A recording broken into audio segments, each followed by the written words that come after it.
I'm John Foster, and I'm with cameraman Byron Brooks from the Harrisonville High School. I had mentioned to Byron a few days ago about AJ being a World War II vet and part of the Battle of the Bulge. A short story, AJ was a member of the 99th Infantry. The 99th Infantry was latecomers to Europe. They ended up there in late '44.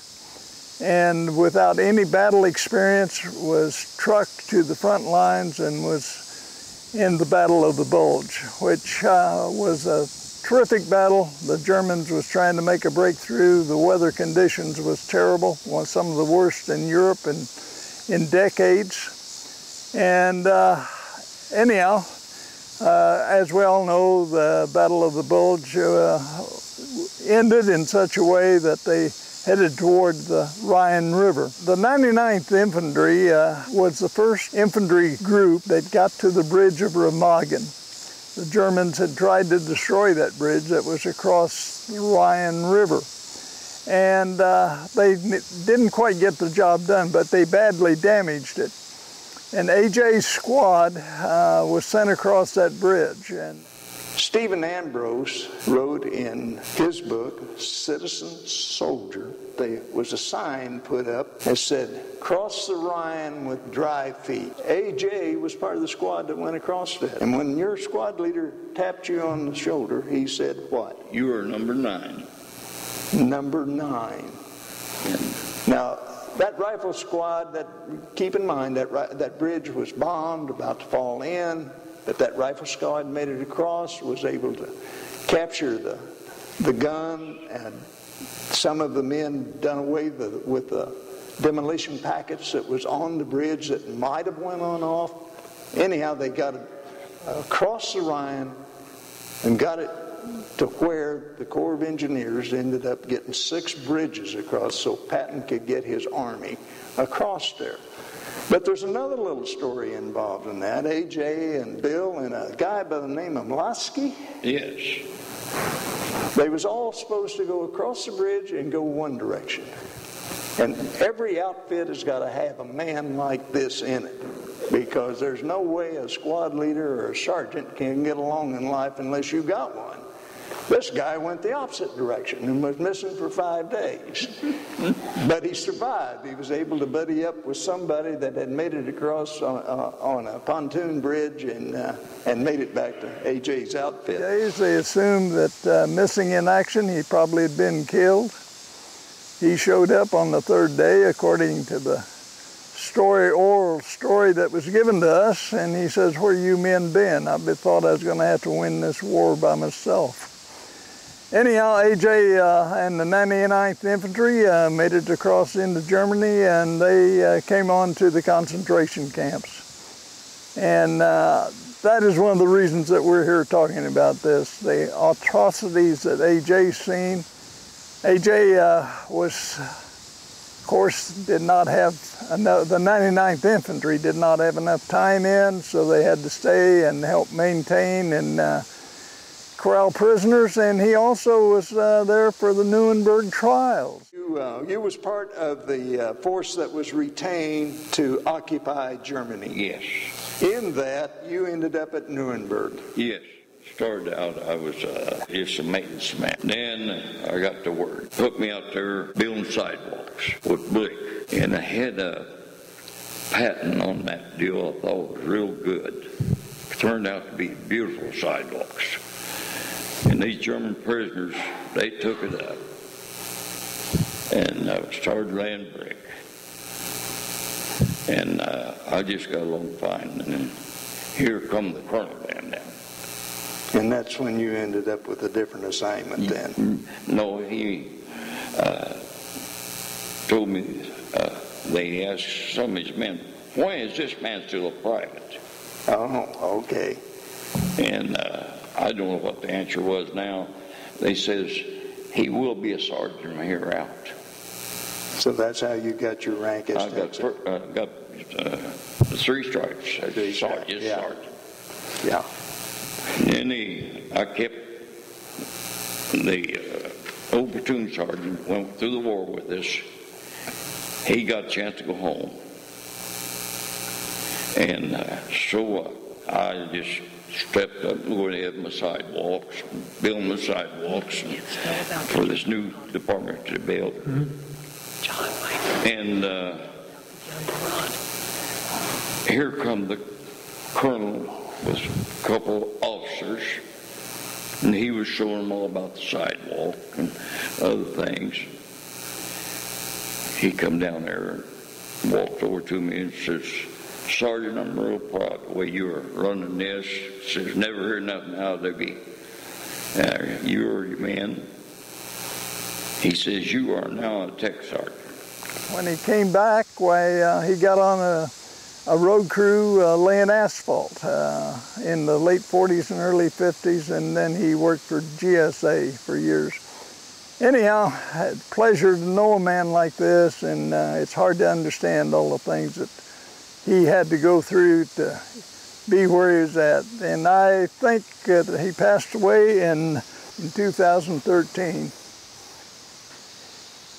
Yes, in 2013. So he departed this life 8 years ago. His wife Mary passed away 4 years later, and she is buried here by him. They had 3 daughters, and all 3 daughters are still alive. We're going to get AJ on the way out of Liverpool, England. We're going to take him across the channel, land him in Europe, put him on a train, and while all this is happening, one of the worst winters that's ever been recorded in Europe was coming down. Terribly cold, tremendous amount of snow. Oh my. Just beyond imagination. But they had a young, tough country boy, along with several others, and he was assigned to the 99th Infantry. Yes. Put them on trucks, moved them to the front line. Yes. That front line turned out to be the Battle of the Bulge. Now, the Germans had recruited all the teenage boys they could find and all the old men they could find, along with a few of their good soldiers, and came in. And AJ, you shared with me one time,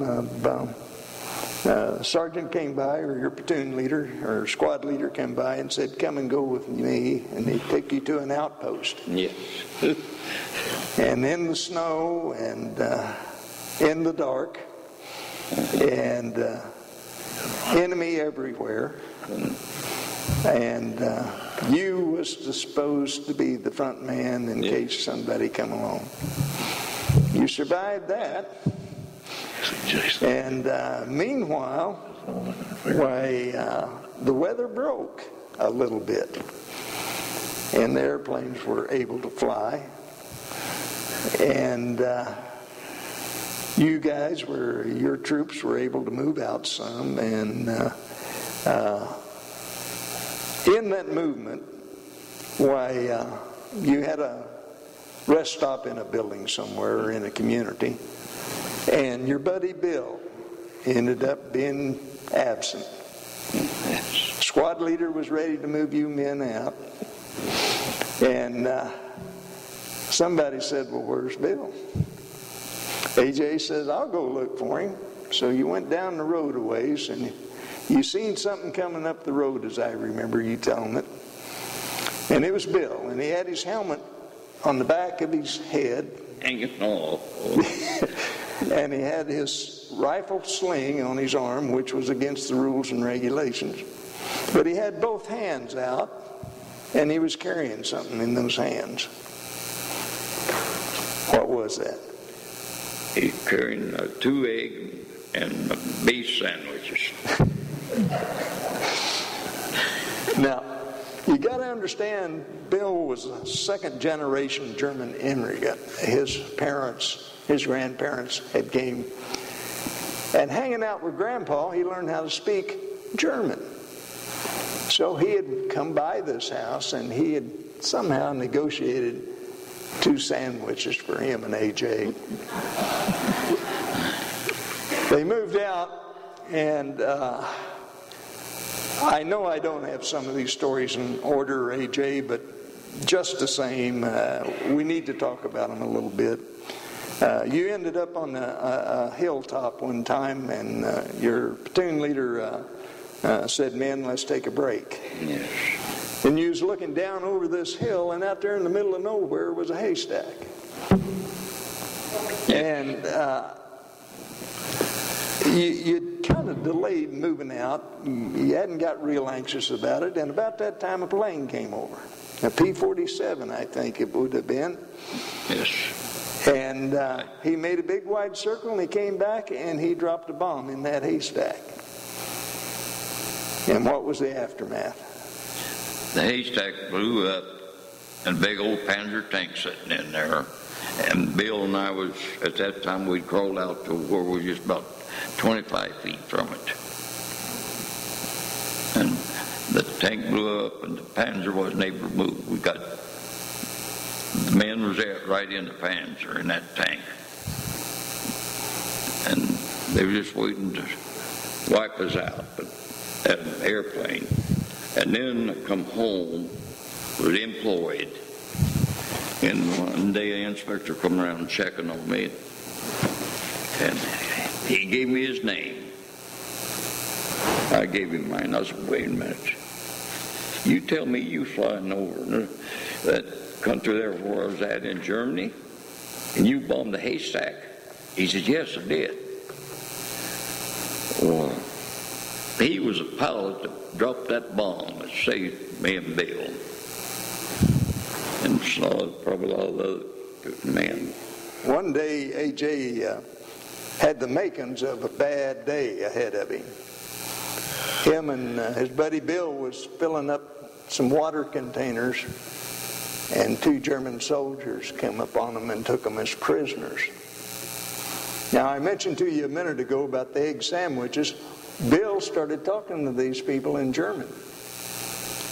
And he negotiated a deal. If they would surrender to him and AJ, they would take them back and feed them. Now think about that. That's negotiation. Yes.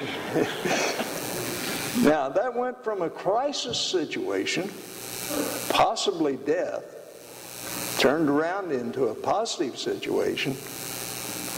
And those men went back, and they served the U.S. Army for a few days until the commanding officer made them go back behind the lines and become active prisoners.